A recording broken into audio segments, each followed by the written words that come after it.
অসাধারণ একটা টিম তৈরি করা হয়েছে। যদিও আমাদের ২-১ জন প্লেয়ার আমরা হয়তোবা চেয়েছিলাম তারা বাংলাদেশ ন্যাশনাল টিমের সাথে আছেন, সেই কারণে হয়তো আসতে পারেনি। আকিব জাভেদের ভিসার কারণে আমরা তাকে পাচ্ছি না। তার জায়গায় আমরা ওমর জাইকে পেয়েছি। কায়েল মায়ের্স আছেন, শামসী আছেন, ইফতেখারের মতন এক্সপেরিয়েন্স একজন প্লেয়ার আছেন। আমরা বিশ্বাস করি যে গায়ানার যে ধরনের উইকেট, এই উইকেটে তার অলরাউন্ডার পারফরম্যান্সটা খুব কাজে দেবে। এবং আমাদের লোকাল প্লেয়ার যাদের নেওয়া হয়েছে খুবই চমৎকার প্লেয়ারদের নেওয়া হয়েছে, বিশেষ করে এই কন্ডিশনের জন্য। ইয়াসির রাব্বি আছেন, অঙ্কন আছেন, লাস্ট ২-৩টা বিপিএল এসে চমৎকার ফিনিশিং করছেন, ভালো খেলছেন। নুরুল হাসান সোহান লাস্ট ৬-৭ মাস অসাধারণ ফর্মে আছেন, সব ফর্মেটেই। সৌম্য সরকার লাস্ট গ্লোবাল টি-20তে আসলে অসাধারণ ফাইনাল ম্যাচে একটা চমৎকার একটা 70 রানের একটা ইনিংস খেলেছিল।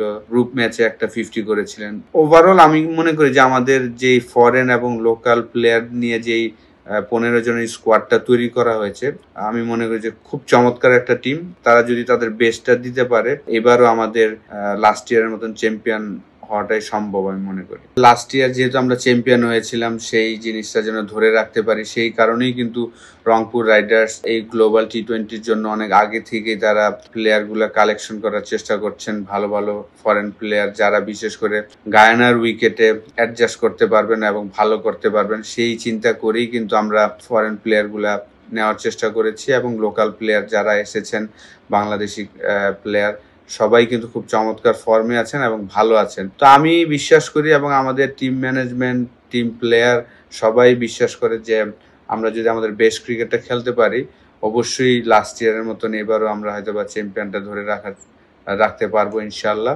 সবাই আমরা খুব আশাবাদী। দেখেন, আমার কেরিয়ারটা আসলে শুরু হয়েছে, কোচিং লাইনটা শুরু হয়েছে কিন্তু গ্লোবাল টি-20 দিয়ে। মিকি ইয়াত হেড কোচ ছিলেন, আমি অ্যাসিস্ট্যান্ট কোচ ছিলাম। তারপর আমরা বিপিএলও একসাথে কাজ করেছি। যেহেতু এখন কাউন্টি ক্রিকেট চলছে, ডার্বিশায়ার হেড কোচ হিসাবে কাজ করছেন মিকি ইয়াত, সেই কারণে সে আসতে পারছেন না। জর্জ স্মিথ এসেছেন আমাদের হেড কোচ হিসাবে, সেও একজন সাউথ আফ্রিকান, ইয়াং আমার মতনই। যেহেতু আমি লাস্ট ইয়ার এই টিমের সাথে ছিলাম, বিপিএলও ছিলাম, তো আমার এক্সপিরিয়েন্সটা তো ডেফিনেটলি আমি শেয়ার করব। এবং আমাদের যেহেতু লোকাল প্লেয়ারদের আমি খুব কাছে থেকেই দেখেছি, তো সেই জায়গায় অবশ্যই আমি আমার ইনপুটটা দেওয়ার চেষ্টা করব। যেহেতু আমাদের ক্যাপ্টেন নুরুল হাসান সোহান অনেকদিন ধরেই এই রংপুর রাইডার্সের ক্যাপ্টেন্সি করছেন এবং সব প্লেয়ার তার খুব জানা যে কিভাবে তাদের থেকে বেস্ট পারফরমেন্সটা নিতে হবে। মিকি আর আমাদের সাথে গায়ানাতে নাই, কিন্তু সে ডেফিনেটলি আমাদের পুরো খেলাগুলো অবজার্ভ করবেন এবং গ্রামি স্মিথকে হয়তো ইনপুট দিবেন এবং আমিও এখান থেকে আমার যে এক্সপিরিয়েন্সটা সেইটা আমি শেয়ার করব টিমের সাথে। সো ফার আজকে আমরা প্র্যাকটিস করেছি, বৃষ্টির কারণে পুরোপুরি প্র্যাকটিসটা হয়নি, যতটুকু হয়েছে আলহামদুলিল্লাহ। তো আশা করি যে আমরা ভালো একটা রেজাল্ট দিতে পারবো।